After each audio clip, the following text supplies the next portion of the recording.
Start with the pledge. I pledge allegiance to the flag of the United States of America and to the republic for which it stands, one nation, under God, indivisible, with liberty and justice for all.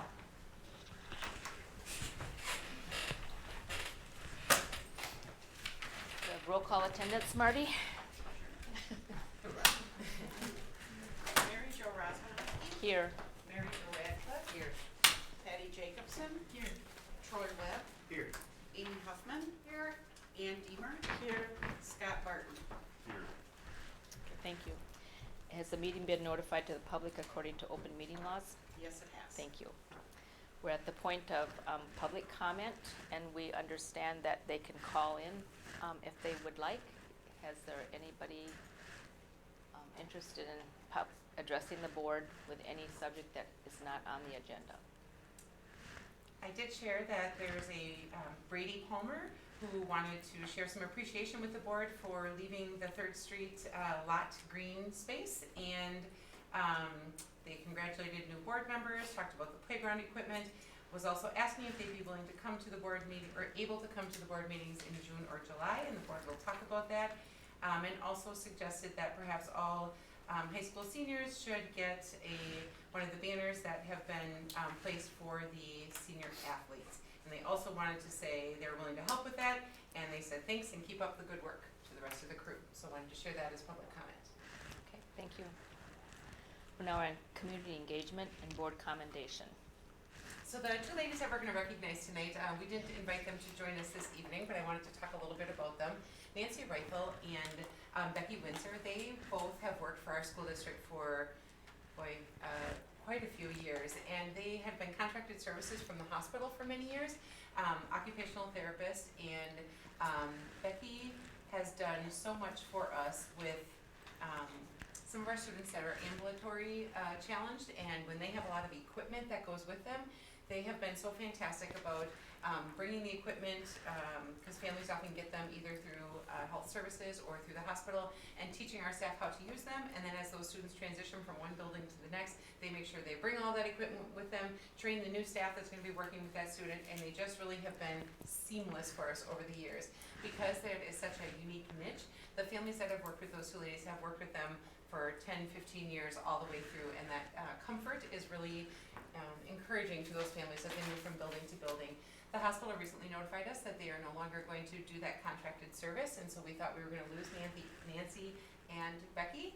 And then they both individually reached out to us and said that they would be willing to contract directly with the district instead of through the hospital, because they absolutely love the work that they do here with their kids and families, and they would be sad to miss out on that. So I thought that that deserved a board commendation, because they have very unique talents, and they certainly could be grabbed by others, and so I was very grateful that they appreciate the work that they're doing here, because we definitely appreciate them, and many families really count on them. So I wanted to recognize them, because at first we thought they were leaving us, but they're not. So, yeah. Nancy was going to retire actually, and just decided, you know what, I'll just stick with the Black River Falls School District. So. Yeah. You received a copy of the community survey review. Okay, so this may look like a simple 8-page document, but this is hours and hours and hours of review, and so I want to go over this somewhat carefully, and I certainly don't mean to insult anybody. I should have sent it out early, but it is hot off the presses as of like an hour ago is the final draft, and so I'm going to go page by page and talk about it. And again, I just want to remind everybody of the purpose of this. We feel like when we create this survey, it's really twofold. One of the functions of the survey is to educate the community on the projects that we're talking about. And then the second goal of the survey is for the community to give you direction on what steps to take, if we should take steps, and when those should possibly happen. So as you read through the document, you guys have been, some of you have been a part of facility conversations in the past. What we want from you is to pretend this is the first time you're seeing it. Is it clear? Does it paint a message of exactly what we're asking? And does it give you, as a board, enough information once the data is returned back to you to decide what you would like to do about it? So we're going to start right from the beginning. We talk a little bit about, we recognize these are unprecedented times. And as we reminded everybody in that paragraph, it says, as you may recall, based on your feedback in the last survey, this referendum was the first phase of long-range plan and did not provide funding to address the large backlog of deferred maintenance. So we wanted to remind people that this isn't a new problem. We talked about this in 2014, and the community helped us to prioritize those other things above the deferred maintenance. So then we also reminded people there was 20 years of failed referendums, and so thus this long list. So we also pointed out that when we did our estimates for the 2014 referendum, we assumed a very, very conservative interest rate, as we are this time as well, being as conservative as possible. But after they approved it, we ended up saving taxpayers $2.6 million in interest costs over our initial conservative estimates. And so we think that's important to put out there right away. Like, we said it was gonna cost you this, we saved 2.6 right out of the gate because we were that conservative in our planning. So, start with all that information, and then in bold it says, therefore, we need your input to decide when and how to proceed. And then it tells them how to take the survey. They're going to get this in their mailbox the first week of June, and it will also be sent out electronically to all of our school families, and it will be on the website for anybody that wants to take it. So they will have either opportunity to mail it or to take it electronically. The second page is really just all the demographic information. Very little changed on there from our last one, other than a couple of the school names, but otherwise very little changed. When we come to the project timing, again, I don't mean to insult you, but I just want you to make sure we're all okay with the verbiage here. It says, in 2014, voters in the school district of Black River Falls supported a referendum that funded the first phase of a long-range plan to consolidate facilities and replace the oldest schools. Planning for phase 2 has included hosting a community forum on March 10th. However, the second forum, planned for March 30th, as well as a community-wide survey scheduled for April, was put on hold when the COVID-19 pandemic closed school buildings. It was more critical to focus on instruction and provide services to students and families. And we talk about how we are still sensitive to the challenges of COVID, but we also are concerned if we postpone these projects too far down the road that the cost of them is only going to continue to increase. We talk about briefly the age of the schools and when those additions have taken place. And then we talked to them a little bit about the financing and what that could look like. And so when you look at that chart, does that make good logical sense to you, or does it leave more questions for you?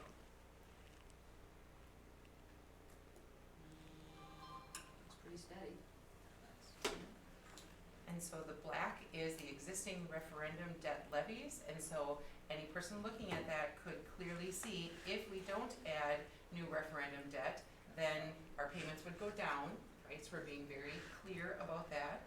If they approve the new referendum, there would not be an increase in those debt levy payments. Everybody sees that, and that graph seems to make sense to you, or do you feel like there's some more clarity that is needed? So this graph reflects if we borrow. The orange is new referendum debt. Yeah. If the referendum passes, that would be shown in the orange. If there is no referendum, then the black is what the 2014 referendum was. Yep, but I know this is the first time you're seeing it, so that's why we were trying to.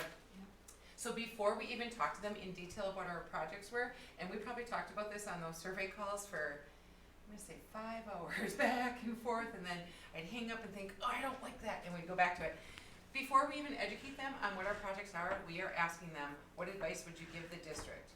Do you wanna pursue a referendum to expand and update our schools? Do you wanna do nothing at this time, or not sure, need more information? So before we've educated them, we're saying, if you are so angry that we are even asking you, check that box and be done with it. Don't even, if people feel strongly about that, then that is 100% what they should do.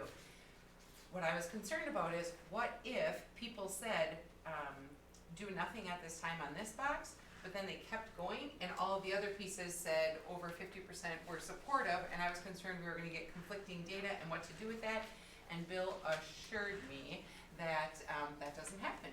I said to him, this is how this question landed here, that our board was the highest priority for the Board of Education right now is that the community's voice is heard in this. That it is not their decision making, but the input of the community that makes this final decision. If that was inaccurate, then I apologize, but I felt like that's where we landed last time. So that's why he felt strongly that this question had to be right up front, so that you got that information from the community before we went any further. Any questions, comments, concerns? Are we asking to stop the survey at this time then? Nope, because they can keep going if they want to. Okay. So, I'm glad you put in bold, the district can borrow up to 23 million. yep. I wanted flashing lights, but it's on paper, so. When I look at that black bar, I wonder if do you guys think it would be good to start that big black bar a few years back so they can see that it's all been the same, or is that confusing to a person that just looks at that? From when it It's started? Yeah. It's gonna get smaller if we, Oh. you know what I mean, if we add more bars, Yeah, it's gonna all get smaller, and then are people gonna be like, Yeah, we did that before. My only question is, we never really directly say, the graph illustrates it, but the payments will be lowered next year if we do nothing. I'm not, I would Say prefer I not know, to say those words. Exactly. I'd prefer not to say Right, those words, that's- but, They will infer that maybe, but that's all. which is, so, to me, it's all about complete honesty and transparency. We're saying existing referendum debt is black, right? We're doing that net new referendum debt levy. And we could say with a successful referendum, if that makes people feel better under the orange, but, that really is, I just don't want people to be confused by that whole thing at first, like saying that. And also, that's the main issue would be just to make sure that they understand that we're not gonna borrow any more than we are right now. Our take payments won't go any more than we're up right now, I'm sorry. yeah, The levy won't go up. right, yeah. So, that's where I think that's, by not saying either one or the other, you do say a little bit that it won't go up in this, in the paragraph above it, without increasing that much, Yep. like you put that in bold. Yep. The conversion's not there, but if you don't think you need it, that's fine too. I don't know how the surveys work on new to stuff. Yep, that's quite all right. The guy who does this whole Bill Foster from School Perceptions, this is his whole job, and every time I push back, he's like, I probably write 100 of these surveys a year, Shelley. I'm like, I know, but it makes me twitchy. And so he's very responsive, but yet I also appreciate his expertise in it. So we've kind of gone back and forth. Let's go through the rest of it, and then we I have a can quick kind of swing back around. Yes. So, on the very first bar, Yep. where it says 2019, 2020, and it has the amount, was that the same beginning in 2014 or 2015 when we started? We have basically kept those, Kept it level? because we've been doing that defeasance and Right. filling in that gap. So my question is, can we, because it says 2019, can we put 2014 or 2015 when we started it to 2020? To So they can see 2020. that we've been That's paying what I that was money? saying. Yeah, that's Yeah, what she that- was saying. So not Is adding that- more bars, but You're not perhaps adding making more bars, but you're No. including the Yeah, we we use information. that. double check, but I'm pretty sure they've been pretty I much understand. that, about that amount Sure, sure. every year. That would kind of get at both of your points. I was just concerned that the whole graph would shrink and then people would Right. lose some No, of it, just but, a few more so people can see that, Okay. and they can see it's Yep. the same. If that's accurate, Amy, I believe it is, but I'm pretty sure they've been around like 2.5 million Sure. since 2014, but I I just wanna thought check that might, that. if Sure. it was accurate, that would kind of take care of that other book problem. perfect, okay.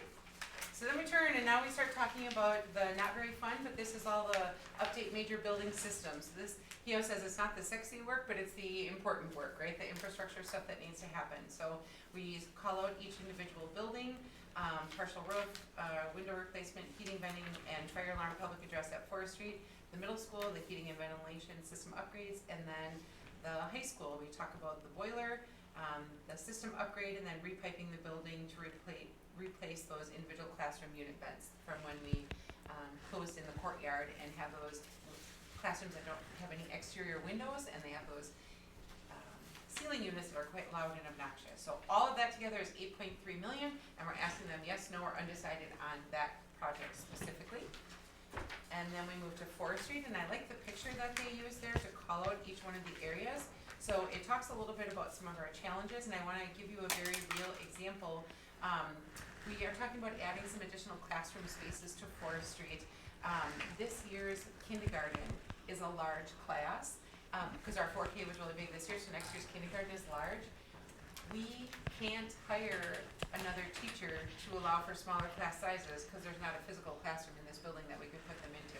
So that means our kindergarten classes are gonna be 21 and 22, because we don't have another classroom to move them to. So one of the two classrooms that we were talking about adding would be that flex room, so that when you have a bubble go through, this year it's a kindergarten room, next year it's a first grade room, and it kind of swings. Many buildings have kind of that flex, that one class size is large. So it's not that our total enrollment across the district is increasing. This coming year's first grade is a very large class size. So that is part of it. So if you used Forest Street's current entry system, it is considered secure, but it is very odd that you walk so deep into the up to the building before you get to that doorway. So you can see by the picture there, by 1A and 1B, we're talking about moving the front offices right out by the road there. And then B is down below it, so that On the top of the hill, you would see the office space, and then it would be cut into the side of that hill, would be like a story and a half, and the lower part would be the cafeteria and kitchen area. That would be open right down by the playground so that they could quickly go out for recess from there. And that would create a dedicated cafeteria area, because right now the special schedule gets very messy when they need the gym for meals, both breakfast and lunch. There are about 2 hours out of the day that we cannot use the gymnasium because, well, there's more than that, probably 3.5 hours, because they're either serving breakfast, or the floors are drying, or they're setting up for lunch, or serving lunch, or the floors are drying after lunch. And so separating the cafeteria from the gymnasium would help that a great deal. Number 2 is that area up what is currently the stage at Forest Street. There are stairs that go up to it. That's where all of the large motor physical therapy stuff happens, but there are stairs to get there, so the staff have to physically carry the kids up there. And if you're going to physical therapy, you're already ambulatory challenged, and so those are the kids that are being carried up the stairs for their services there. So we are going to lower that down to floor height so that there's no stairs necessary for that. And then number 3 is where the old locker rooms are. That is where our speech and language pathologists and pathologists, as well as our physical therapist office and the FIA teacher's office, and those are the old locker rooms. There is a shower stall, they have their stuff stored in little lockers, all of that stuff. It's quite retrofitted. So to do that work at the 4th Street campus is $7.3 million. Questions or comments about that or the graphic? Our printer made it kind of funky yellow. It won't look quite so yellow on the real survey. But. Okay, and then the last one is expand, renovate portions of Black River Falls High School. We start off by saying that the London Fieldhouse is a beautiful venue for sporting events, but specifying that physical education classes are taught at the high school and they need some functional locker rooms. We talk right away about how the current locker rooms are not ADA accessible, so there is not an elevator that goes down to the locker room floor. And then we talk about the ongoing water infiltration issues in the basement that also cause air quality and mold concerns in the locker rooms. So we also had a lot of discussion over the word mold. Do you put mold in a survey? Are people going to be angry about seeing the word mold? And then we said, well, we have mold, so wouldn't we talk about it as mold? So I don't know if you have thoughts. I'm seeing nods, like we have mold, call it mold. Okay, so that's what we decided in the end. And then we try to explain that the area number 1 would be where the current music spaces are, and we'd be moving those locker rooms from the lowest level up to the current music areas, and that happens to be right at the end of the Sam Young Gym, so it'd be a very logical spot for them. And that means we need new band and choir. And then we also talk about the family consumer sciences.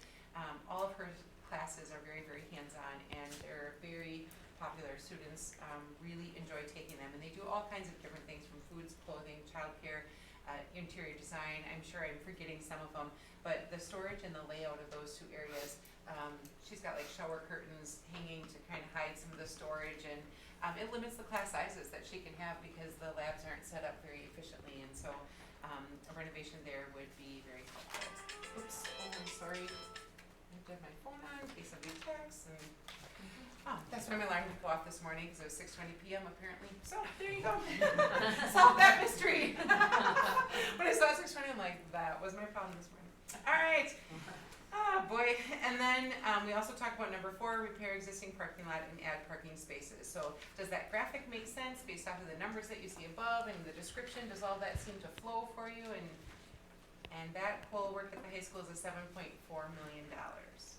Then this last page, I bet there's been 50 edits on this last page, and what we keep going back to is wanting to make sure it is using language that the majority of people will understand and is as factual and transparent as we possibly can make it. It's been our goal. So, since the 14-15 school year, the district's tax mill rate, which is used to calculate property taxes, has declined.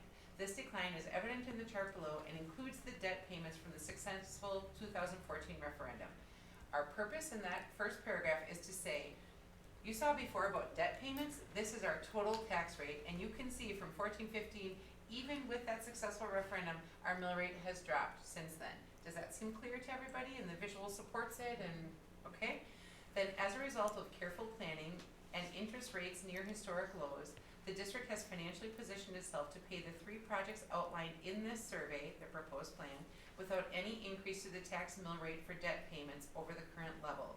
The graph below shows the projected 2021 tax mill rate if the community would support a 23 million referendum. So you can see the one orange is that projected, as he says, and then it says again, support for 23 million referendum would not increase the tax mill rate for debt payment over the current level. And then it emphasizes those three big buckets that we've got the projects aligned to. And then at the end, we ask one last time, would you support the referendum? Definitely yes, probably yes, undecided, probably no, or definitely no. So that's kind of the question that's gonna give this group the most information in your decision making moving forward. What the timeline is right now is this will land in mailboxes after your approval. It's going to the printer tomorrow, and then will be in mailboxes early June. People have until June 22nd to fill it out, and then July it will be presented to all of you. We can have a meeting earlier in July if you want to get a feel for where it's at, but by our July board meeting, we will definitely have the full report so that you know, and then by August is when you would have to pass a resolution if that is the direction that the community suggests that we should go. Now, Yes. you've probably told us this No, that's a okay. million times, but does the mill rate, does that just service debt? No, and that's why the two charts are so different. So the first one is very clear and it says for debt, debt payments. So impact on debt payments of a hypothetical referendum is the chart that's earlier under project timing.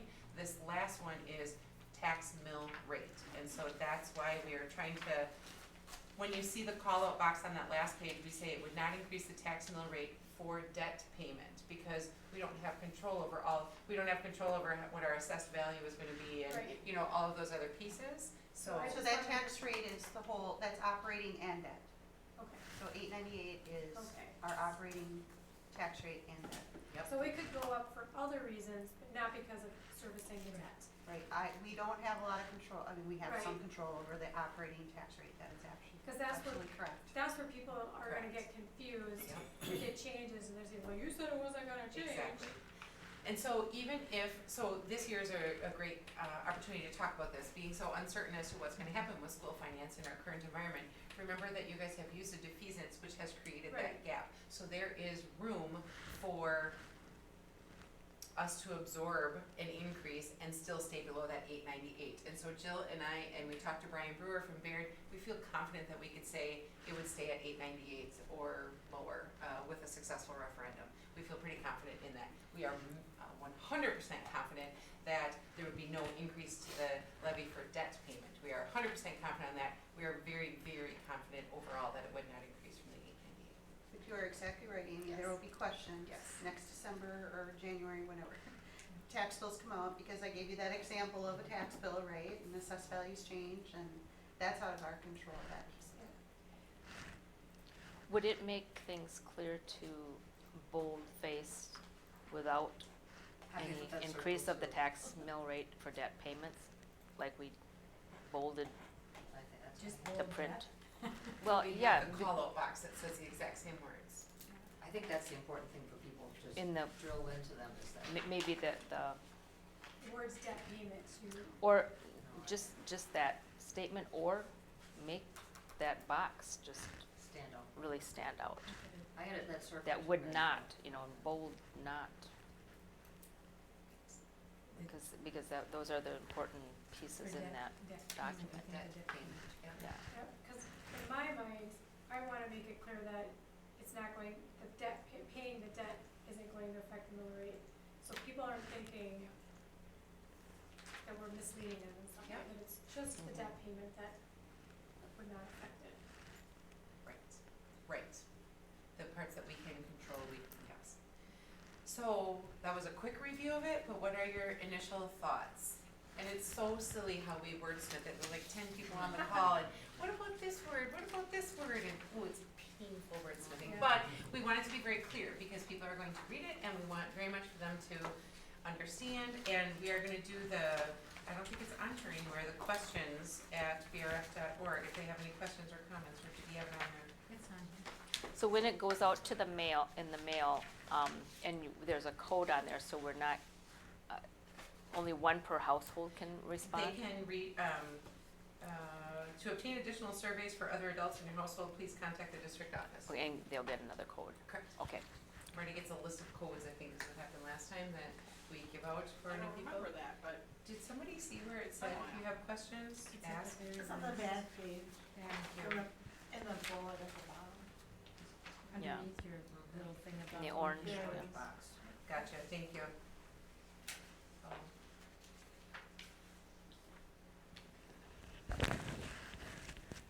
think overall it looks pretty good to me. Yes, it's very, very clear. I don't feel, it doesn't feel pushy to me. But because of the way things are right now, it's fair to ask questions. And that's kind of how it comes off to me. So, That was kind of our intention. yeah. And so we asked, just out of curiosity, how many other districts are you currently still moving forward with potential referendums for fall? And I think Bill's working on 10 different community surveys right now, and so we're not alone by any stretch. And so that also just helps to reaffirm that asking the question, there's no harm, no foul, just asking and trying to educate at the same time. I might find that there's an excessive amount of support from our parents after having to have their kids home and try and continue their education from home. So I have a feeling a lot of them are feeling so very frustrated and Make the buildings bigger so you can take more kids. Yep. We're paying for the mail, Yes, mailings for them to send it back. yes. I know that, like, Amy, I know we've gone over this before, but what is happening with the garage site again, just to kind of make it clear, because I think people will ask that too, well, you just did this and nothing's happening over there, blah, blah, blah. So, just a review for everybody here, so we were hoping to get the transportation office moved, and as you see in the picture of the high school, they are counting on those, things, stalls to be able to move into. When we got our initial estimates early on, we thought that we'd be able to handle it out of our capital maintenance budget, and I thought there were some other dollars that I can't remember right now off the top of my head. For the transportation. Yeah. No, it was just what we had budgeted, but it came in more. Fund Right. 46 would Right. be helpful. And so, when we were ready to get started on the project, the estimates came in almost double, where we had budgeted, and so at that time, we didn't think it was financially responsible to move forward with it because there was no need. We do have that Fund 46, which is long-term capital maintenance, that if something like this were to happen, we have, dollars there, and again, that bidding market, when we did those last estimates, might be different than the bidding market now, depending on where, the economy is and who's working and who's not, and so our goal is, our plan is most definitely to move our transportation department over to County Highway 8. If this were our plan, we would definitely have to do that because the parking lot resurfacing up at the high school middle school area is part of this project as well, so. I have a suggestion. I feel like just looking this over, if I weren't here and knowing a lot of the issues with this stuff, that I would want more information. However, I wouldn't want it here because it bogs you down and you're not gonna get it done. I think it would be kinda cool if they could go on our district website or something, and there would be in all these different areas, maybe like separate 5-minute little video clips, so people could get more in-depth information on the different things. That way, if they're short like that, they can just go, like maybe it's just the garage and they have a question about that. And it's just addressing each of those different little things separately, so they can go to the specific thing they're wondering more about. So, ironically, You guys are nodding at each other. I think that's a great idea, Amy. We got it done already. We've got the basement of the high school one already done. We're just waiting to narrate it. To be honest, we've talked about making all those videos, but this is where we pause. So I was gonna do a whole Tiger Tribune with all this information, but then I thought, this is that initial blush, and then if this comes back positive, then we do full court press on all the education, and so here's all the details, all of that stuff. So I was really torn, when is the right time to do all of that, was really my challenge. The Tiger Tribune, I would see in the fall going into, if the survey results come back that we're moving forward, then we were definitely gonna do that. But that certainly doesn't mean that some of those videos can't happen now and could land there. That certainly, they're not that challenging to make, and we could certainly do that. And I appreciate you helping to brainstorm some topics. Some of them might just be me sitting there talking about it. And to be honest, I might just take this survey and walk them through each piece of it and do the first chunk, and then do their video of the basement. And then the Wyman brothers went down to the basement and texted me today, how long do you want this to be? Because we could be down here for hours. I'm like, oh, shorter than that would be good. But we certainly could do that. I could walk people through the survey and add the commentary as I did here, and and, do it in sections, and we also could do the transportation. I like that idea a lot, so we could do something now, and then we could further develop it later if we I get to that think point. it's good because like people might read about them all and they're like, oh, well, and then you go see it and you talk about how Smell it's it. on their on the helmets and students are wearing that. I think it's gonna make them more supportive of certain things. And same thing with forestry, when you talk about that, what we're gonna have to do with class size, cause we don't have enough space, that would Because be- different things are important to different people. And when they can go see what's really going on, they're gonna say, yep, I do think that's important. Sure, I like it, and so, what other big topics, so I think each of the 3 topics in here, the transportation department, what other little snippet videos of education do you think would be appropriate right now? I think the 3 projects and then a whole financing one. Take it out. That- Well, I Thanks think, for catching it. I think the fine arts, highlighting at the high school would be Yep. nice too. You know what I'm saying, if you should go to forestry, you show where that person has an office sitting in the shower. It's kind of. Right, I think You know, that sort of stuff, but that hits home, when you think, oh. And carrying the kids up the Yeah. steps, you know, Yes. to get to their physical therapy, like. Yep. And that, I think, solves the problem of needing to take tours to a Yeah. certain extent too. Yeah. And it's certainly more accessible than Yes. tours. Okay, I'm on it. So Shelley, when you're talking about that, I think it would be important that people know how our space is being used differently than when these buildings were built. Just because we have had, I mean, there's less kids going to school, but we have incredible needs for different sorts of spaces. Absolutely, the small group spaces has grown so much over the years. And he says that on the forestry page, but to emphasize it, he says when that school was first built as an open concept, you know, there was none of the walls, and since then there's been remodeling to make big classrooms, but it really is short on those small group instruction spaces for certain, so.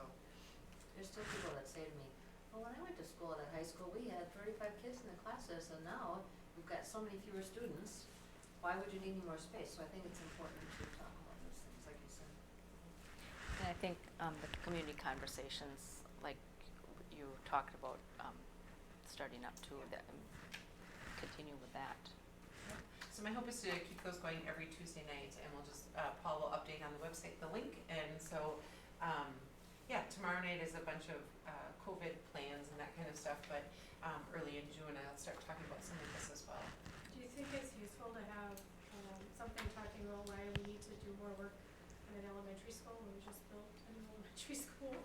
Yeah, I think people who live at Forest Street and parents who go to Forest Street recognize how different they are, you know. I've heard parents when they move to Red Creek, they're like, oh my gosh, I wish Forest Street looked something like this, you know. So that cafeteria area would really brighten it up, and I mean, there's lots of, yeah. I absolutely understand and ask of people to financially support projects like this. It was tough, but I say it over and over, our schools exist to serve the community, and so we keep trying to find new ways to serve our community, and so this is our needs in order to be able to continue doing that, so. All right, I like it, and I'll get on the videos, Can I yes. ask a question? Yes. Were you gonna move any of the presentations or calls up or anything? Was I going to what, I'm sorry? Move any of the calls up or presentations? Oh, in I'm the sorry, agenda? you did ask for that, I apologize, it's Jeff okay. was waiting. Just making sure I'm not getting texts about the meetings. To move Jeff before any other discussions, is that what you're Sorry. talking about? You can wait a little bit, I just was asking. So we have, Jeff Hansel and Vicky who will be joining us by phone. Could I make a motion to move, Vicky's report first, and then Jeff Hansel? Jeff Hensel first, please. Jeff Hansel first, and then Vicky, after the core agenda review, then we have time to contact them, okay? I make a motion to move,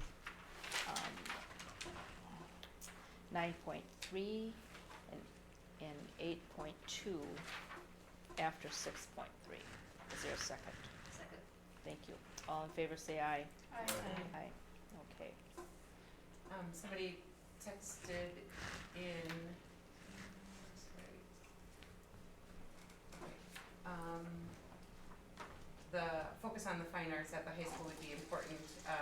We are possibly losing our art teacher due to very cramped spaces there, which is trying to develop more programming, that she has a very, very cramped space, so. All right. Core agenda review then.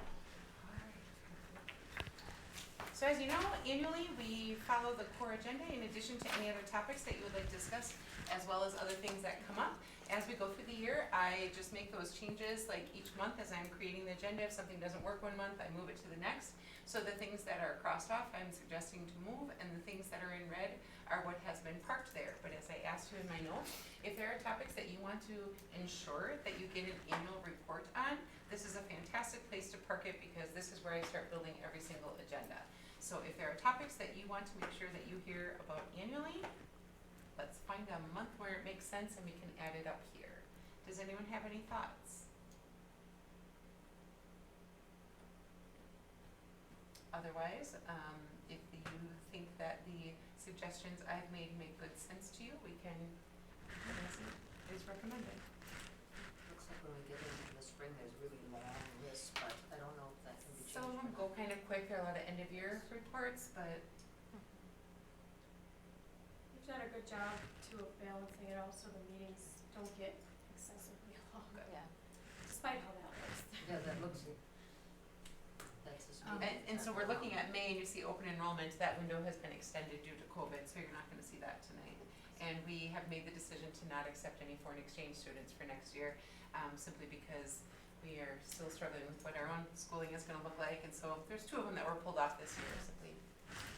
The WI meeting, would that be the one where we would kind of review what are the numbers we have participating? Usually in June, we can scroll down and do we have it on there? There's usually a co-curricular handbook and participation report is in There it June, is. yeah. Okay.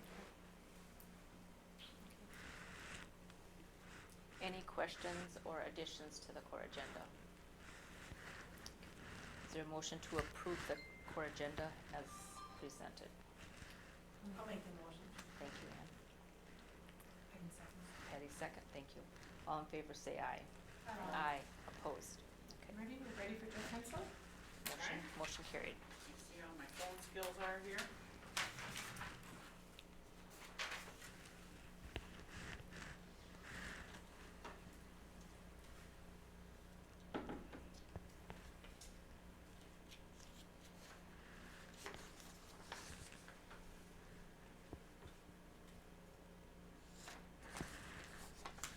Just for everyone's information, we have budgeted for 1 bus in our budget so far. So there is a budget for 1 bus. It is something that we used to budget 2 buses for each year, and we talked about this last year at this time too. We have a good cycle going with our buses, but we can't do Hi Jeff, it's Marty We at can't the do one school board bus meeting. We're gonna put each it on year hold for just very a long minute. because we have over 20 buses. Put it on So you hold can for just a imagine how minute. old they would be and how He many can miles actually they would listen, have on them. he should not talk for a little bit. Okay, that's okay, we're ready for Jeff, so, so Jeff had wrote a letter, recommending that we purchase 1 bus, and I'll let Jeff talk. Hey Jeff, we're ready for you to give your information. Okay.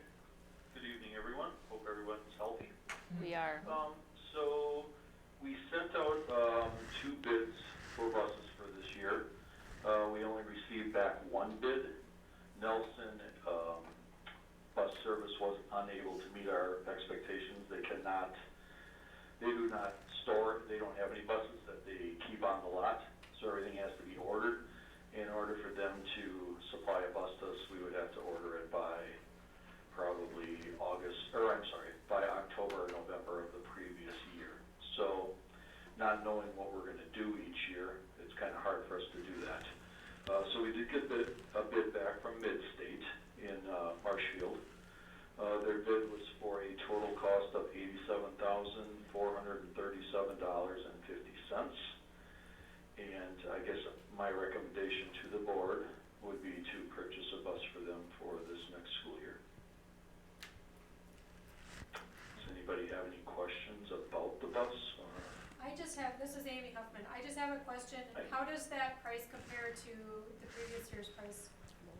I think the bid last year was around 85,000, so a couple thousand more this year than last. I was just curious because when you only have 1 bid, you know, you obviously don't have anything to compare it to, so I was wondering how it Correct. compared to the previous year. Jeff, it's Scott Barton. Can you hear Scott, Jeff? I cannot hear Scott now. Question on the gas versus propane. Have we looked at the difference in the prices in those? The gas buses are a little better, but they're also, you get about half the mileage as you do with the diesel. And we haven't really looked into propane yet because there's no place around here that furnishes propane. So that's why we haven't really looked in that direction yet.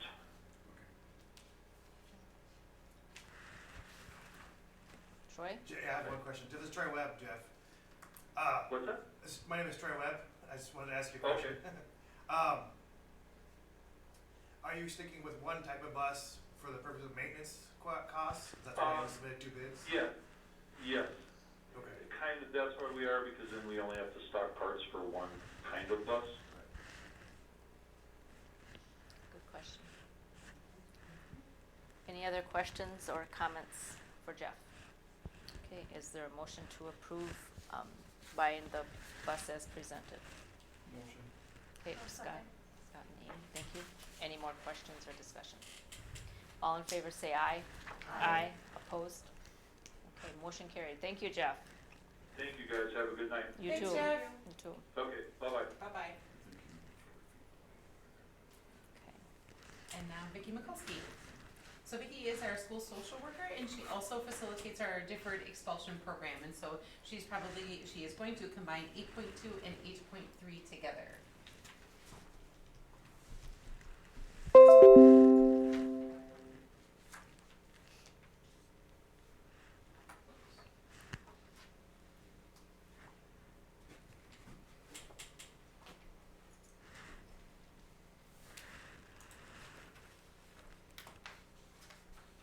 We're sorry. You must first dial a 1 plus the area code when calling this number. Thank you. Darn it.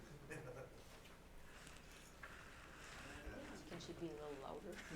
I got it certainly. Shelley, is there, when would be the right time to talk about what's gonna happen with kids who are expelled in the early readmittance protocols? So this Friday, or this Wednesday, we're starting to talk about our re-entry plan next fall and what Okay. possibilities, and so, we have talked about that. 45 days was 45 days when we talked about our, deferred expulsion, behavior deferred expulsion program, so, we have to figure that one was specified by days, because we did finish this school year. Those kids that were expelled this current school year, they did not receive any credits or anything now.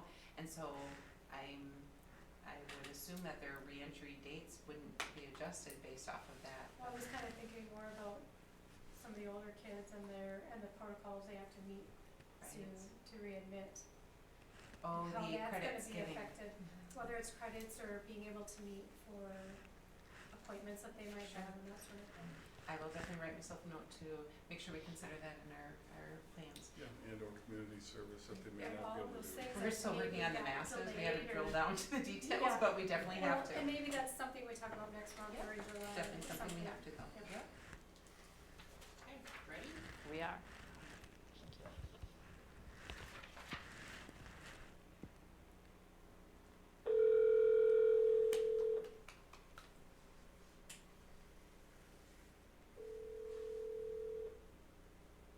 Hello, this is Vicki.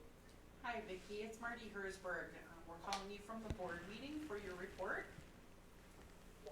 And we're ready whenever you are. Okay, perfect.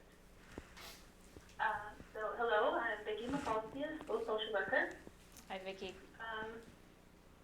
Hello. We're all here. We're all here and we're just waiting for you. The involvement piece. This year I have been involved with the Jackson County at-risk team meetings with all of the Jackson County social workers and the kids who have orders through the county or have filed truancy. I've been a part of Together for Jackson County Kids, the Waukee Day V-Day, collaboration with the Hope Chunk Education Department, Jackson County CST, and also the Coordinated Community Response Team, which deals with domestic violence issues. And then new this year is the Jackson County Resilience and Trauma Informed Community group that we started with the other school districts in the county as well. Grants that I've been involved with this year include the best universal screening that we completed in the fall. We did not do the spring screening, just the fall one to evaluate our students and see where they fell on social emotional issues and behaviors. And then the Good Neighbor program is just the $25 vouchers for Goodwill stores for families in need. Vicki, could you tell us what BEST stands for? Behavior, I don't know off the top of my head. Behavioral, emotional, something traits, Okay. something like that. Okay, figured it was something along that line. It's a screener, so maybe the S is for screener? Screening, yeah. Screening tool? Let's go with that. Behavioral, emotional, social traits. Oh, okay, thank you.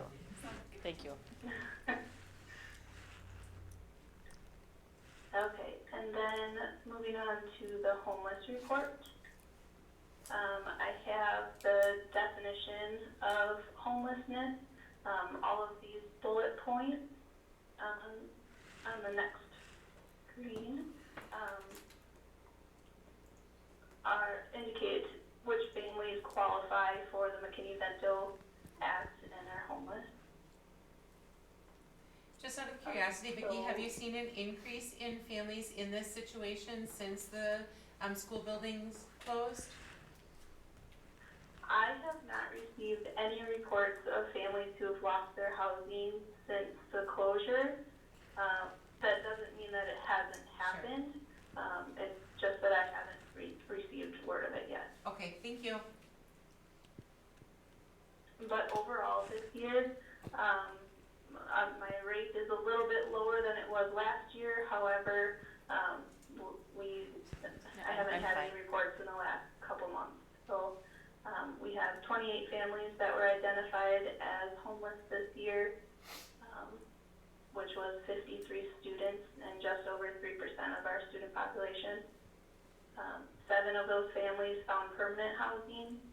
6 of those families moved out of our district. 15 families or 29 students are still currently experiencing homelessness. And 1 family is attending from out of our school district. Our school was the school of origin, so they're still coming here for school. And 10 of our students were unaccompanied youth, so they were living in houses without a parent or legal guardian. On the next slide, I just have a little graph showing the living situations of our families and our students. So the families are blue and the students are red. Doubled up meaning that they are living with another family in someone else's house. A couple of our families were at a shelter, and we had 1 family this year that was unsheltered, living out of their vehicle.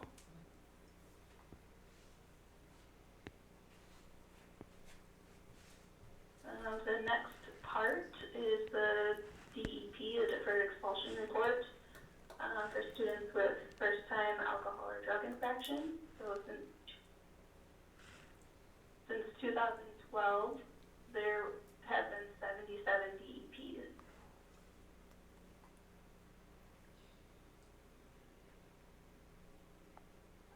The next few slides are a bunch of graphs showing, the first one is the year the DEP was initiated. So this year, up through middle of March, we had 12 students that signed the DEP.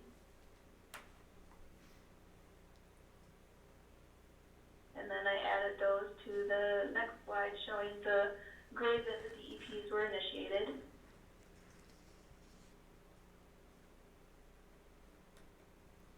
Type of offenses,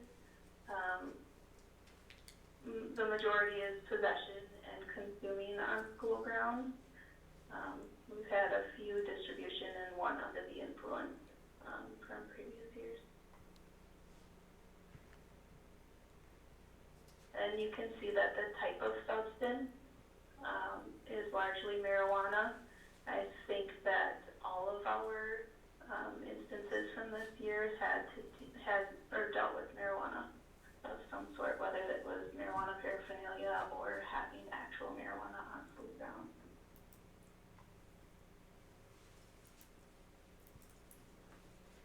The outcome chart is showing that we've had 38 successful completions. 11 are still in progress, so they'll continue into next school year.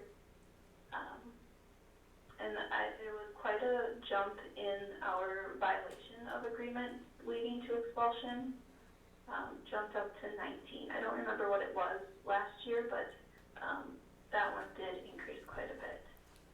Vicki, if I could, So Vicki, if I could just offer, Jill, would you go back a few slides? Nope, back one more. This one, the consumption. Vicki, if I'm not incorrect, last year, right at the very, very end of the school year, there was alcohol consumption on a school bus, which led to like 12 DEPs from that one incident. Is that what you recall as well?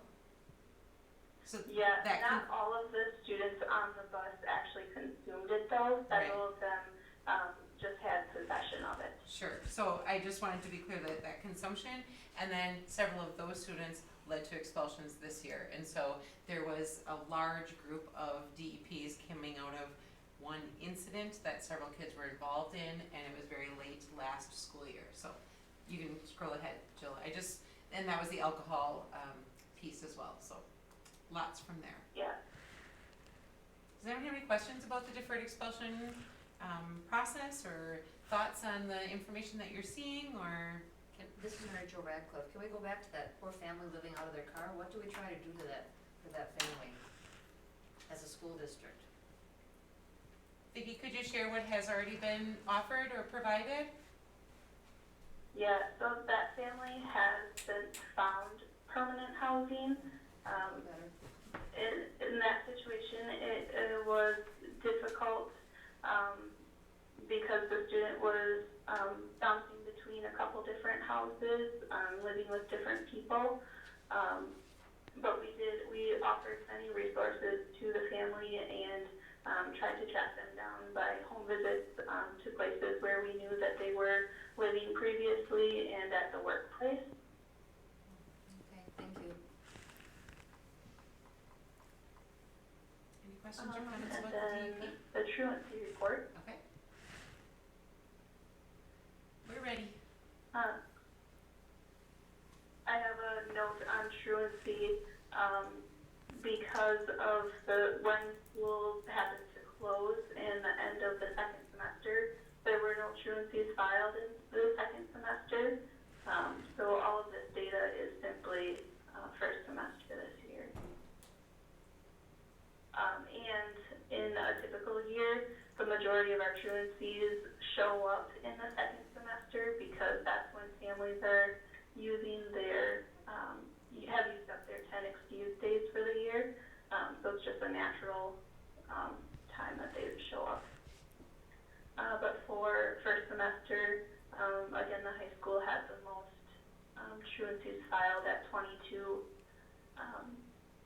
and the other schools were fairly even, between 3 and 5 filings each. Are these in the same family, a lot of these truancies, across all the different schools? I couldn't quite understand that one. Oh, well, like I see the high school has the most, but middle school has 3. Does, like, middle school people, do they have brothers and sisters in the high school? Is it a family problem all across, or, you know, if Typically it's the families that we see every year, and it's all students in that family, typically. And then the high school gets to be a far more individual student choice, correct? Yes.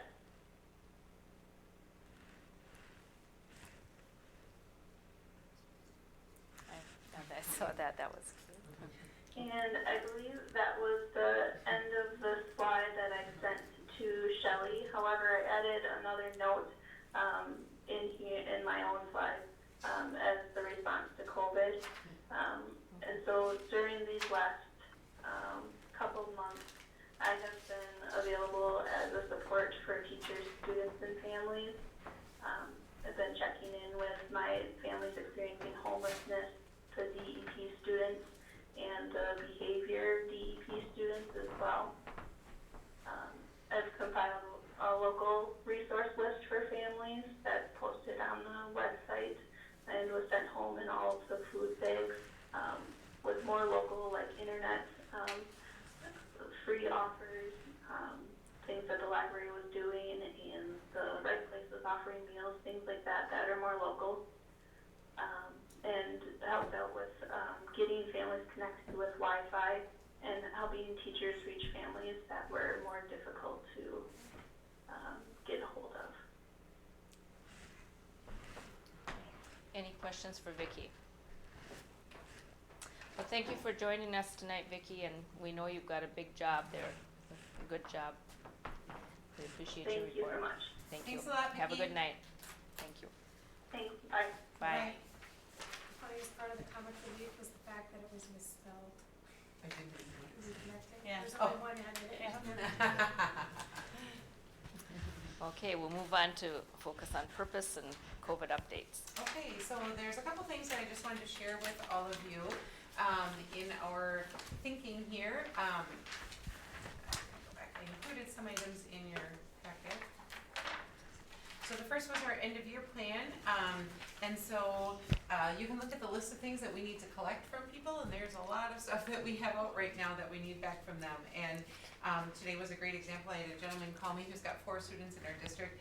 They moved to Iowa early May, and he was going to be back in town today, so I asked if I could meet him so he could deliver. He gave me a bin that had library books and Chromebooks and homework that's been completed and a tri-board, and so that's fantastic. That's the kind of stuff that we need to get back. And so our plan, as you can see in the calendar that was filled out there, all of that stuff needs to be collected. We're giving them some days next week. So food distribution will be on Tuesday instead of Monday because of Memorial Day. And then we tried to space people out by the alphabet. And we thought if there was a 2-hour window, the families would be able to go to all of the buildings that they needed to go to. There's no family that has to go to Forest Street because we did not issue any devices, and they have already bagged up and sent home all of their stuff. Red Creek, all of their stuff is already bagged up and has been sent home, but we need to collect devices and homework from them. Forest Street people will still come through to hand in homework. Our plan is to just let that sit for a couple days, and then the secretaries will go through and sort it out for the teachers, and that following week, teachers are going to be writing feedback to the students on the paper homework that they're receiving. So trying to spread it out between Wednesday, Thursday, and then Friday's kind of a catch-up day. We've talked to Department of Health Services, and they've approved this plan, and our liability insurance carrier has also approved it. That's the advice that I get all the time from my professional organization when we want to talk about anything that's going to happen. They say, talk to your local health department and to your liability insurance carrier. And so they have both approved this plan that will be coming up next week. So So how does this work out, like for the high school, the kids were told that they could turn in their stuff as of the 29th. So that kind of changes the whole turning your stuff in on the 27th. so the last day, that was kind of that last ditch effort, like you still haven't gotten it in and it's already quite late. And so I'm guessing that those people will have individual conversations about when they're turning it in. So as long as there's a pre-conversation, like my stuff will be on the 20th, I can come in that day and turn in my belongings, that'd be okay. Because the communication that I saw from the high school made it seem like you didn't have to do that. Okay. Like it's the 29th, they didn't make it seem like, if you really need those extra 2 days, you need to schedule. It made it seem like this is the new date. Okay. So high schools still have to go through the building and pick up their stuff because they have lockers and lower, and then turn in all of those items that were listed up there. So I'm guessing if you're one of those students, then Friday, those 29th slots would have to work out for you, is my guess. So then I also put in there the senior plans, just to let you know how we arrived at those. Last Monday night, I did a Zoom with as many senior students and parents that wanted to participate. Mr. Chambers is calling, so I'm guessing he has some clarification on the high school. Hello, Mr. Chambers.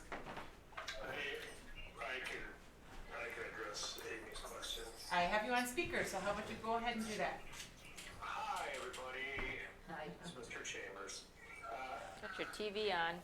So I'm watching this live and Shelley's still talking, so I guess I'm gonna pause. Am I on speaker now?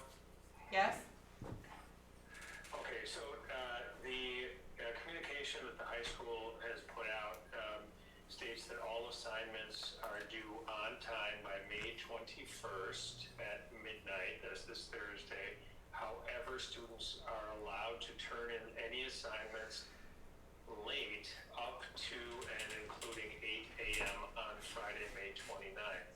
So that means that they still can keep working on assignments and get things all finished and turned in up to May 29th. However, those students who are finished prior to that, we're hoping that all students are finishing up prior to that, that they will then be able to turn the things in at the times that they have been assigned district-wide for the families. We had looked at the possibility of having sign-up times, so people would sign up and deliver to drop those things off at a time that they sign up for.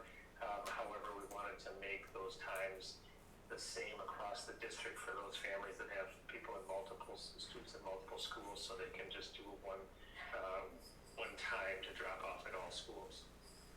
So there will be some high school students that will do it on those other 2 days, and the last of them will do it on the 29th. That's accurate?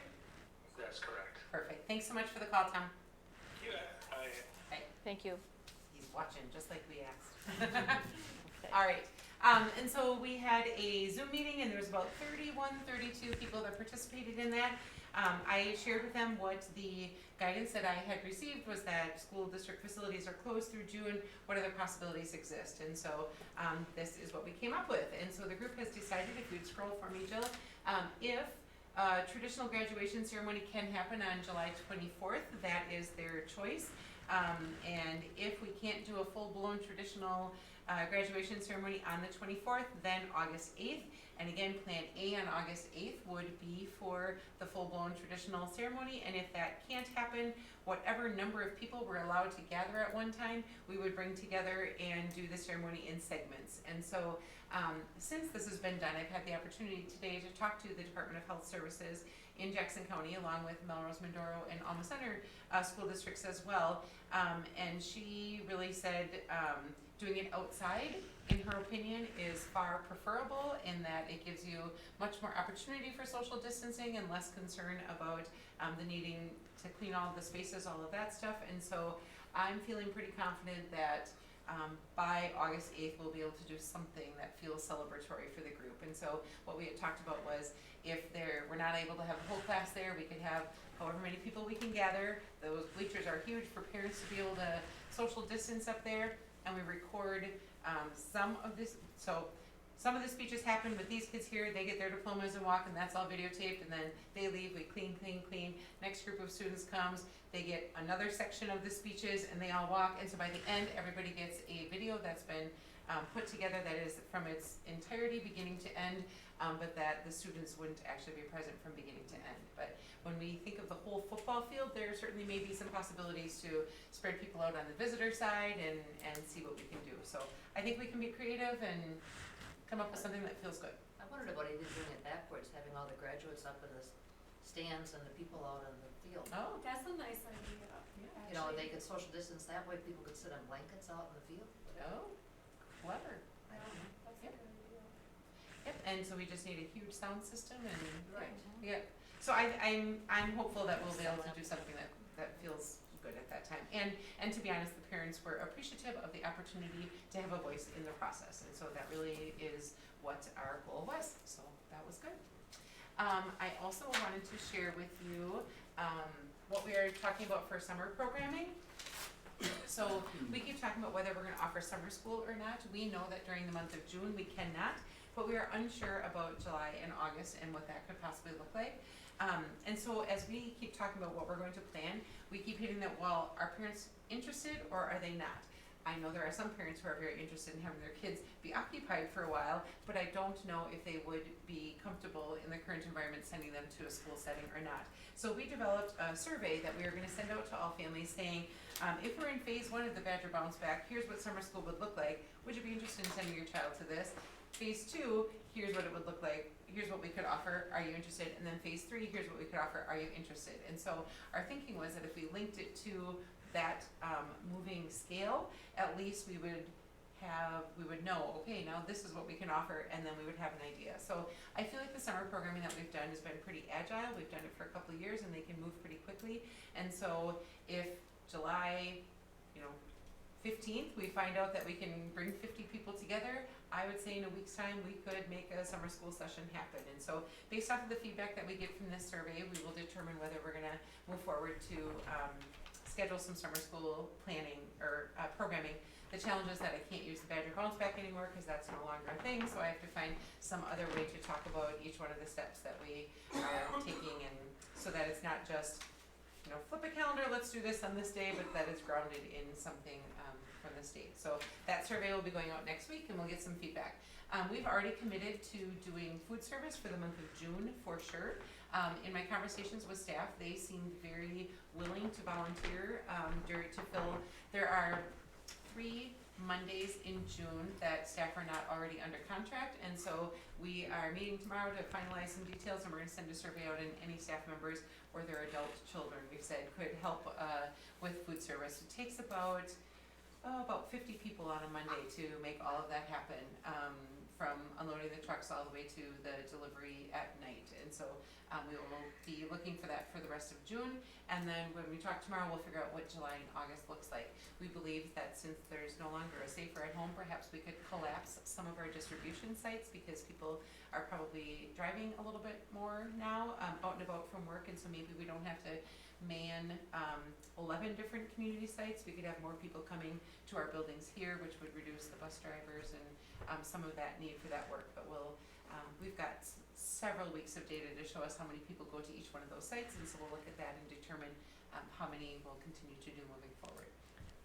Would it be still breakfast and lunch? We will definitely continue with that. And again, I would just remind everyone, because of our demographics and the way that we are funded, all of that food service is not coming out of district funds. That is all a summer food program, and I just received formal notification that the FDA has approved, help me, my brain is tired. Is that part of the fund? Food, it's gonna come to me later, but National School Lunch Association, NSLA, but I don't know what. yeah, there was another one. Anyway, they just have finally, they have approved waivers to continue that program throughout the entire summer as opposed to, and the delivery at sites. So that was all a process that we have to be given a waiver so that we can deliver it. We have to be given a waiver so that parents can come pick it up without having the child there. So all of that stuff, those steps in the process, but we are set up well, and it is working, and we're doing some really good stuff there. Now, since the staff isn't under contract for those 3 Mondays, is there funding through this program to pay for the staff to? We are not going to do that in June because they were very willing to volunteer, and so we are going to take them up on that, and we would have to look at the funding to see what would be possible for the rest of the summer. Okay. So. Okay. I have a question. I was surprised to hear that Forestry is going to host daycare again. Is that true? Starting June 1st? Yep. And That's so, okay? Yep. And so school facilities are closed, and daycares are really the one exception that exists, because they recognize the need for essential workers, and now that the rest of businesses are starting to open up, there's a greater need, and people have connected the dots that school in session and daycare directly impact the economy because they directly impact people's ability to work, and so they have provided for that flexibility. And then, as I mentioned earlier, on this Wednesday, our larger COVID team, which includes the admin team plus the directors, so transportation and foods and building and grounds and technology, we're all meeting to talk about what possibilities exist for next fall. And I will just tell you a little bit of what I'm thinking. I do believe that we will be some kind of a blended atmosphere. I have no crystal ball, so I could be completely wrong, but we've been told to plan for something. less than the typical start to the school year. And something that I want to work really hard on is the idea that fair is not equal. Those kids and families that need more support, I would love for them to be there more often. And those kids that are being successful in the current environment, maybe they don't have to be there as often, and so that would help us to control the group sizes. There are some students and families that this just simply isn't working for them, and I would love to be able to provide a way for them to come in for their full regular school days. We've talked about being extremely creative with our staffing. If we are not going to be able to hold, if all of our class sizes need to be smaller than their current size, we might use some of our aides and some of our other staff that don't teach in the core areas to help with some of that remedial work. And so the kid sits with their classroom teacher and receives their direct instruction for one day, and then the opposite day some of the kids wouldn't come because they don't need that extra support, and others would be there. And so it's going to be kind of a moving target, and so I really think that what we'll do is we'll end up planning for 3 different scenarios: business as usual, blended, and then there is always the chance that at some point during the year I keep hearing about this resurgence that could possibly happen, and so what that might look like, because I still stand by, I feel very, very good about the work that we're doing this spring. We had 2 days notice, and I feel like we moved heaven and earth to do the best that we can, but we have to do better. If we now have 3 months to plan it, we have to do better, and we have to make sure that we can reach the academic needs that we need for some of our kids. And so that's why I don't know what it will look like, but I do believe fair is not going to be equal. The kids that need the most support should be able to come to school and get the most support, and the kids that are being successful, then perhaps we can provide that flexibility. So we'll see. Questions or comments about that? I'm taking my cues from the health department and the state, and we will be as open as as we're allowed to be, is kind of my philosophy. As much as we are allowed to be open and serve, that is what we will do, and we will do everything we can to make sure we can abide by the social distancing expectations and all of that in whatever we create. So. All right. Thank you. Yeah. We have quite a few employment recommendations There has been a lot of Zoom interviewing going lot on. of That's what's been happening. You will see that there are a large list of people who are being hired, and I would just point out, Speech language, wow, yeah, amazing. fantastic. So several special education teachers. We've got I was a part of some of the interviews, and just some really, really great people joining the team. Would highlight Taylor Inches is a Black River Falls graduate from not that very long ago, and so she was super excited to come back. She's been out west, I can't remember, Minot, South Dakota. So she's excited to come back home. So Marcy True, too. oh yeah, that's right. Thank you. Simpson. Well, that's what Yes, thank you. Yeah. Yeah, so it's exciting to welcome back alumni to come back and work. So Is there a motion to approve the employment recommendations? Second. All in favor say aye. Aye. Opposed? Okay. Motion approved.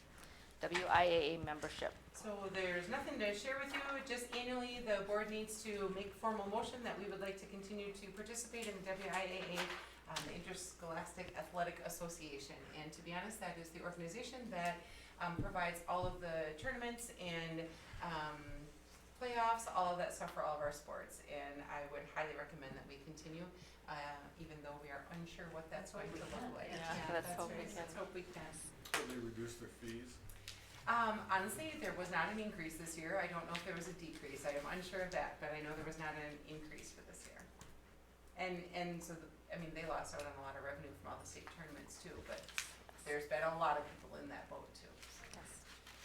I move to approve the Radar WIA membership. Thank you.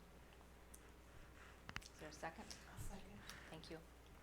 All in favor say aye. Aye. Opposed? Okay, motion carried. Graduation attendance policy language. I'm gonna ask you to table that for this month. We are not ready with a recommendation, and so that is something that we will talk about at a later time. We will not be recommending language for next year. I will tell you that as Mr. Chambers and Mr. Solheim and I started digging into it, it is difficult to set a policy for the seniors when the attendance rates for the lower levels, freshman, sophomore, junior, are not stellar either. And so it feels like it feels extremely punitive to hold them at a higher bar their senior year than they're being held to at the younger years, even though we don't have that same, there's not that carrot to dangle at the younger level. So we need a systemic response to truancy is what we need. And by looking at the data, as we took that deeper dive, none of us felt good about setting a bar for the seniors before we see some improvement at all of the grade levels going up. So at this time, we are not recommending any Why policy not? They're language. gonna have to be at a higher bar when they go into the workforce. They are, you're absolutely right.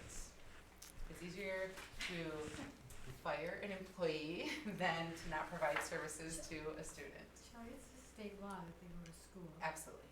And so what penalty is there for truancy? Well, that, you saw 22 students at the high school level. So this past year, we kicked off a whole countywide conversation that I've been facilitating. We probably had 10, 15 meetings, and then I met separately with the city attorney and Judge Becker to just talk about what teeth do we have, because everyone feels like it's a slap on the wrist and there's nothing that seems to be holding people accountable. What I've suggested and am still hopeful for, but then COVID happened and we didn't finish. Right now, every truancy referral goes through Health and Human Services, and so the social worker screens, the county social worker screens every truancy referral, and then they decide when it goes to the judge. And whether there should be a fine or whether there should be you can revoke the work permit, all of that kind of stuff. I feel like we should flip that over, and the first response should be going to the judge and either get a ticket or like a quick response, and then for those families that aren't responsive to that, then let a social worker dig in deeper with the family, because right now our numbers are so great. And they're not fully staffed at Health and Human Services. I mean, they're looking for social workers as well, that it's just a real slow process. And I feel like as a school, we try a bunch of interventions before we get to that point. We've tried digging in with the family, we've tried providing additional services, we've tried to help remove barriers, we've already tried that. Then it goes to Health and Human Services, and they go through that same process, and then it goes to the judge. And so from the time we filed to the time the judge sees it, they might have accrued 10, 15 more days of truancy. And so it just is a really slow, clunky process right now. And at the last time I met with Judge Becker, Health and Human Services did not have a director in that division at the time, and so things just kind of stalled, and then COVID happened. So we are still very actively talking about that, because I don't think any of us believe the current system is working. And so we tried to bring the whole county along, but we just have so many more students than both of our neighbors that it kind of is ours to fix, and then they'll also benefit from that as well. So I would just like to say that the graduation ceremony is a privilege, not a service that we're taking away from them. And sometimes if there's something going on at younger levels, like the whole class has to behave, and then you get to do this, and if you get 3 strikes, you don't get to participate in it, or something like that. So there's times where we've taken away fun things because they didn't meet a certain requirement, a certain standard. So I will just give you rough numbers. So if we were to use 90%, which is the examples that we saw, last year 42 graduates would not have been able to participate in the ceremony. I think that is drastic, and I think that is going from 0 to 100, and I feel like we have to set some steps along the way. But how many of those kids do you think would have made more Yeah, effort if they don't had know. known that this was a And consequence of it? absolutely, I absolutely hear you, but then I looked back at that same group, so 42 wouldn't have been able to as seniors, but then if you go back the previous year, there was like 35 that year. So I'm just saying that it is ingrained habits that are starting younger, and we haven't effectively engaged the families enough to correct it at the younger years, which makes it feel really punitive the senior. I'm not against the idea, but before I come to you and say we're gonna slap at our seniors, I'd love to say, here's what's happening as freshmen, Sure. sophomores, and juniors. I'd like to put it in a greater context before we just have something at that end. If that makes sense. And I think you have to, when I think about when you want your children to do something, if you give them 3 chances, they'll take all 3 chances. Exactly. Right. You yeah. gotta, Yeah. the first time has to be serious. Right, and so back in the day, we used to, as a school, the principals used to be able to write a simple truancy ticket. The kid just walked out the door, and the principal said, you need to get back on school grounds, and they just kept walking. The principal could write out a simple truancy ticket, and that was a fine. we are no longer allowed to do that, and that was a city ordinance that the city police said that they would prefer to no longer do, and we've lobbied really hard this year to allow us that authority back. Because they keep saying that every truancy must go through human services. So a student is angry, they go walking out the door, and we say, you need to get back here right now, and they say words to you, and they keep walking. We can no longer call the police. We're supposed to make a referral to Health and Human Services so that down the road. And I'm not criticizing Health and Human Services because they can't handle that volume. I just feel like we need more immediate consequences for actions such as that.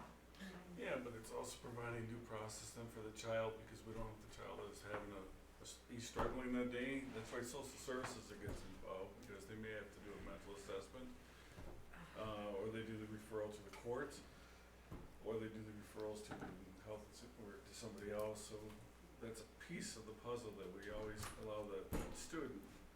That's part of the due process. We can't just go from you walked out our door, you have to go meet the judge. Our government wants an explanation. They want somebody to fix this out, or to figure this out and help fix this. Our problem is we have 42 people. We're not getting a lot of support from DHS. And I think we need to address the bigger problem, which is DHS is not supporting our school district in our decision-making process. And they've really got to get involved somehow. We talked a great deal because we had representation from DHS. We had Ho-Chunk Health and Human Services. We had the Ho-Chunk Police, the City Police, Jackson County Sheriff's Department. We had a lot of community agencies up here talking about this for hours during the course of the year. And we found that there's a real breakdown in communication, that we fill out a ton of paperwork that kind of paints the picture of all the things that we've tried with this student already. And by the time it gets to the judge, she doesn't see any of that backstory. And so the family comes and tells their side, and she has nothing to weigh it against, and so they can tell fabricated stories. And so we've worked out some of that communication. I just kept saying, then why are we filling out these big packets if they're not traveling with that child? And so our conversations were good, and we definitely have made some groundwork, but there's those big sticking points of who's the hammer and who is not. And so to be honest, that's what some of these families need, or the kids need. They just need the hammer. You must be there. And our school resource officer somehow could get involved in that piece. He definitely has, yeah. He's done some home visits on truancy and. And if we'd be able to give him the authority and the power to write the truancy ticket. So our truancy officer is a county, and it's a city ordinance. Right. So our truancy officer, our school resource officer cannot write tickets on city ordinances because he's a county employee. Right. So, yeah, So do we get the police Oh my department to deputize this guy? I brought that up. I made that suggestion. So I appreciate that we're thinking on the same wavelength. Right now, the city is not willing to allow us to use simple truancy as a tool. I asked Judge Becker if she would please help advocate for that tool to be returned to us. Well, it sounds like you've got all the right people at the table I certainly have a to, large to, group. to have this resolved, yes. So long story, but probably a very good conversation for all of you to be a part of. I recognize the importance. I just feel badly hitting 1/4 of the high school as opposed to making a plan that would address all. Okay. Any more discussion on attendance? Okay, we'll move on to finance and facilities. You have your monthly expenditures in your packet. Anything you want pulled out for discussion or questions? Scott? I'm just doing a motion to Oh. approve. Oh, okay. Okay, there's been a motion to approve. Is there a second? Second. Thank you. Any discussion or questions? All in favor say aye. Aye. Opposed. Okay, motion carried. 1920 budget review, and Jill is on for that. All right.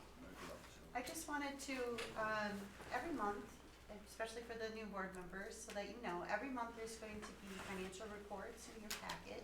And there's a revenue report, an expenditure report, a balance sheet, and a cash receipt report that shows all the details of the cash receipts we received that month.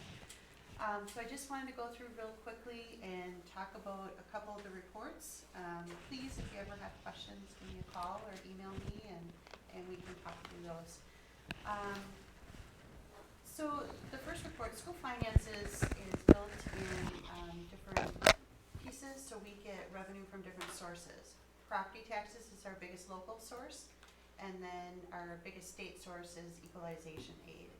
And then after that, there's a lot of other pieces, federal and different grants. So those are all represented in here as well, and you can see those. We have a budget for all of those kinds of accounts. And what you'll see each month is the activity for that prior month. And then the FYTD activity is the fiscal year to date activity. So our fiscal year starts July 1st, and this would be through April 30th. Oh, I'm sorry. That's okay. Would be helpful. Okay.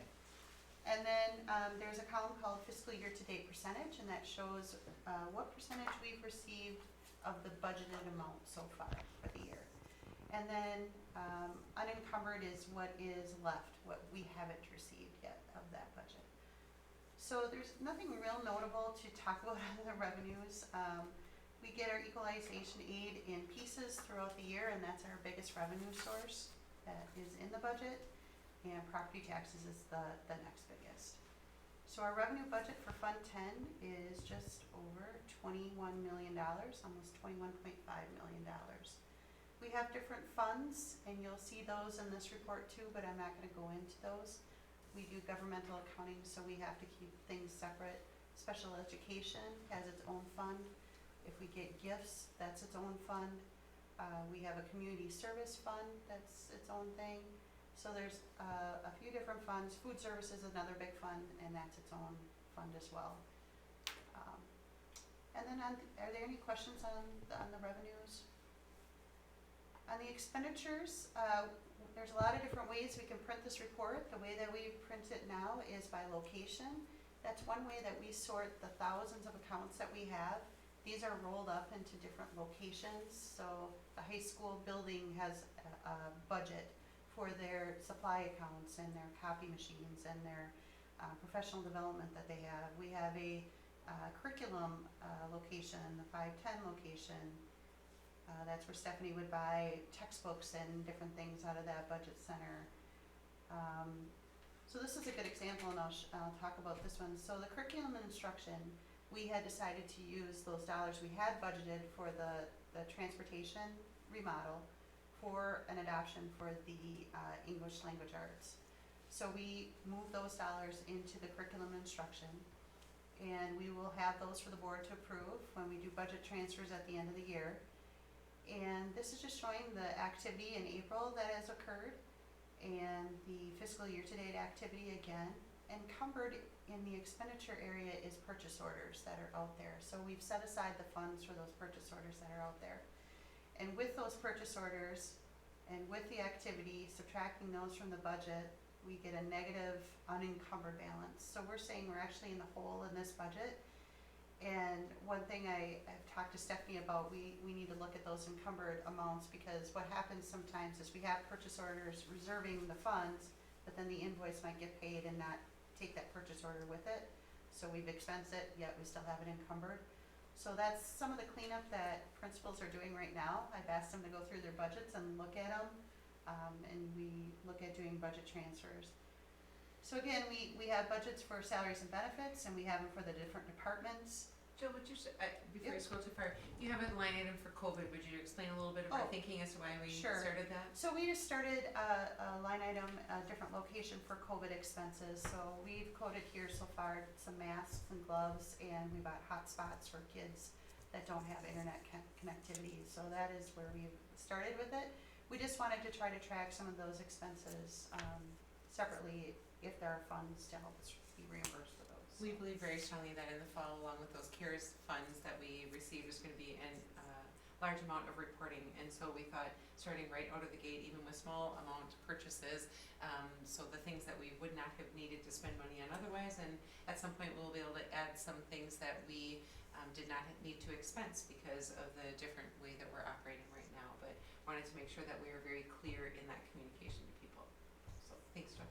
Yep, we just haven't put a budget in there because we don't know what that is, what that's gonna be yet, so. By the end of the year, we will have a budget there. So again, that's just by location, and you'll go down to the bottom of the report and you can see Fund 10, it has a total amount for the general fund, which matches our revenue at $21,498,000. And then the other report that you receive is a balance sheet. So it takes those revenues and expense differences and keeps track of them here for us. It's just showing what our cash accounts, our checking accounts, and our investments have, and then all of our liabilities that we have to pay out. They will show a negative amount. That means that is a balance that we have to pay out for accounts payable yet. Retirement, our health insurance, all those kinds of things get logged here. So one thing that we talk about a little bit now and then is fund balance. And so our fund balance in Fund 10 right now is just over $3 million. And we try to reserve 21% of our expenditures in fund balance, so that there are times when we have a cash flow issue. We don't have to borrow for cash flow, but we don't receive our equalization aid payments every month like we'd like. They come 4 times a year. So then as we get to May, our fund balance gets a little lower. December, it gets a little lower until we get that big equalization aid payment from the state. So that is something that we've talked about. We're healthy financially that way, and that we don't have to borrow for operating expenses. There are a lot of districts that do, and we have never had to do that. I think it's over half, about 50-50 in the state, those that have to short-term borrow to meet their payroll expenses during the year versus those that have the fund balance that can support it. And so, any questions on any of that? One of the things when we were looking at, when I was going through this and looking at the expenditures, I was hoping to tell you, oh, we've saved so much in utility costs already or whatever. It's too early to tell. This is from April, and we get as you get your utility bill at home, you get it the month, afterwards. So too early to tell on what we might be saving. Just a reminder that most of our budget, 80 to 85% is salaries and benefits. So, so we're pretty much locked into that. We have a lot of other fixed costs as well. So some of the things we are saving on right now are just general supplies. We're not having a lot of, purchases for that right now. We are holding off for next year's budget. We've decided to hold off on a lot of the capital maintenance projects. We're just not sure what's going to happen at the state level, if they're going to have a budget repair bill, and that uncertainty makes me really nervous. And so our capital maintenance project budget is about $500,000. We have 3 projects or 4 projects that are committed, so we have to go ahead with those. We issue purchase orders, we've scheduled the work. There are things that are really hard to get people here for, so we want to continue with that. I really hope that we'll be able to do all those projects, but we may need those funds to help us with our operating budget, period. But we're just kind of doing a wait and see and being conservative where we can be. So, if we do have funds at the end of this year, because a budget cycle is a budget cycle, if we don't spend them, they go into fund balance, and we don't get aid on them if they go into fund balance. So if we do have funds available in our budget this year, I'd like to put them into that Fund 46 and make a deposit in that capital maintenance fund, rather than just letting them carry over in fund balance. So we don't have this equalization aid going on, especially if we're talking about any kind of referendum financing and things like that. We don't want to have those spikes and valleys. So that's exactly what I was going to say. And then as Fund 46, if that does get an additional deposit this year due to end-of-year funds, those capital maintenance projects that we've put off, we would still be able to address many of those. And a lot of the capital maintenance projects that you see each year are that continual carpet replacement, that stuff that it's just, you can skip a year, but if you skip too far, then it really starts to get away from you. So, that was our hope, that we could put some of the extra funds from this year into Fund 46 that would help us next year in that work. So, any questions for Jill about that? Thank you, Jill. Yep. Okay, we have meeting minutes that you got in your packet. Is there a motion to approve those? Okay, motion to approve the meeting minutes. Thank you. A second. Thank you. All in favor say aye.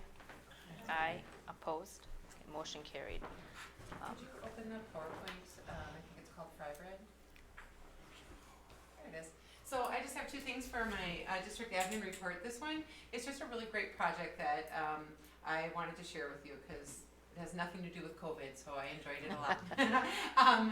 Barb Blachter-McKenzie, former school board member and community member, wrote a book called Fry Bread, and she asked the middle school art teacher in her classes if they would be willing to illustrate it. And so this is a book that is on its way to be published. If you would just click through a little bit, you can read it if you'd like. I will have Marty put it into the Moodle. It wasn't before, but that is middle school artists who have done the illustrations that go along with the book that Barb wrote. So I thought that was a pretty neat project, and the kids were awfully proud to know that their drawings were going to end up in a published book. So yeah, wanted to share that. And then the other thing I wanted to share, on my Friday calls with the district, I asked them to share positives and success stories that are happening. And I don't know how many of you know who Catherine Bishop is, but she has taught in the district longer than any other teacher that is currently employed by the district. And she is just a hoot if you have a conversation with her. She really, really is. And so this whole going to online learning was a growth spurt for her, but she is doing fantastic. And so she just sent the funniest email that I just wanted to share with you. She's like, "This is so neato cool. My kids have found out that they can be by each other while they're doing their work." So she was talking about the classroom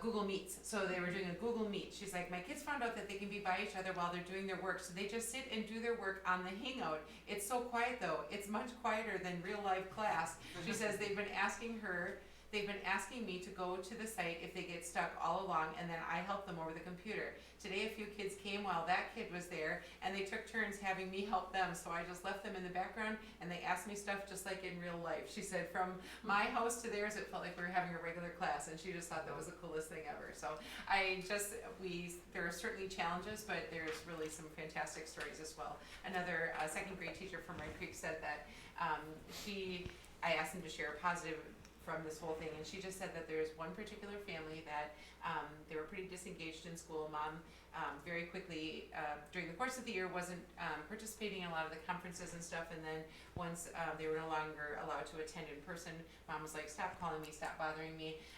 And this teacher kind of persisted and said, "What kind of support would feel right? What would be helpful?" And then she's like, "Well, I don't need you to go through me. Can't you just talk directly to my daughter?" So Candace said that almost daily this second grade student calls her and talks to her about her cat and her dog and all kinds of like sharing stories that they would normally do in the morning. And then they get to the work and they take care of some of the work. And the mom has also started calling her, reaching out and telling her about things. She's like, "I feel like I'm part of that family." The daughter said, "Could I set my laptop on Google Meets when we have lunch so that we could all have lunch together?" And so I just think that while there are challenges, there are some stories of our teachers really, really, really connecting well with some families and some kids. And so I just had to share those because those teachers felt they were proud of their connections and that work. And Catherine is just such a neato is exactly how she started the email, and that's what she means, neato. But anyway, that was my update for this time. Okay, thank you. Yeah, the scholarship was nice on video and the presidential. Yeah, today the presidential went out. Yes, Yeah. I saw photos of it. Yeah, good. Very nice. Okay, WASB, have a few things to report. There's one more director that we need to appoint, as he wasn't elected at his local level in Region 15 in Wauwatosa. And then as far as a CISA update, Cheryl Gullicksrud is retiring, and so we just landed a contract with Dr. Arneson, who is the present superintendent in Viroqua, to be the director of CISA. And he'll start that right after June 30th. The annual meeting for CISA has been moved to August, so we'll have to just wait and see how that comes through. But I don't have anything else other than they're talking, as everyone else is, that this has probably changed the way we will do things forever, and WASB is doing a lot of their trainings on virtual conference level, and there is still the question about, will a convention happen, will it not? I mean, a lot of people would be involved in that, so conversations like everyone's having. So more to be said later, I guess, or more to be decided later. Is there any questions on anything? Okay, no workshop or conference attendance, that's for sure. Okay, any future agenda items that you wish to have considered for discussion. Okay, If I could ask a few questions, Sure. What are the board's thoughts about, so our agenda this time doesn't explicitly say the public may not come, but it certainly isn't super inviting. It asks them to, communicate with me about whatever. What are your thoughts on that? Do you want to allow for that? Depends what happens with the health, the numbers. I think, my opinion, abiding by the 10 people in the gathering, I think we need to do that right now. I think it worked well with the principals calling in. Okay. And I think it's very open and very clear that public can view and participate. And If we, somebody would like to attend, I think they would go through the superintendent and say, hey, I really wanna be there. That would be my hope. And hopefully, they would communicate with Shelley, and then Shelley would say, all right. our CISA gathering, when we gathered for the board of directors, is much larger than this group, of course, and a few of us volunteered who live far away, especially to be on the Zoom. And it's all just kind of come together and we get our business accomplished. That was gonna be my next question, Yeah. but Patty was gonna say something about that I'm previous wondering question. how long we will do that then, or we do it month by month. That was my question as well. And then my other question was, if anybody here does not want to come, we can provide the Zoom option. And so we can wait until we're ready for that next initial agenda and just see what people are thinking. Because we have the technology and it's being super helpful in getting the live stream tonight. And honestly, we've had more people watching when it's been live streamed than people who normally come to the meeting. So this might be a new change moving forward. I don't know, because it's all about getting the information to the people who are interested. So we can wait to make that decision each month as it comes along. I just don't want to be the one making those decrees all the time for. If there were, if we're still in this situation and for some reason there were kind of a really important hot topic that came up and more people really felt it was important to attend, could we just move it to a bigger site? Absolutely. We could And use like the maybe fee. the Lunda Theater or something Yeah. Oh, like that. absolutely. Certainly. If you guys are comfortable with the way it's currently being noticed with the live stream and the ability to contact me if they want things ahead of time or during, I'm fine with that. I just want to make sure that everyone here is comfortable with those accommodations as well. Okay. That's communicated across the radio and all the public notices too, so I think we're covered really well. Just want to be clear. And you'll be able to see how many observed tonight, right? Do you know how many are on, Ben? 9. Wow. That would be good. Great, okay, thank you. Thank you. Okay, is there a motion to adjourn? So moved.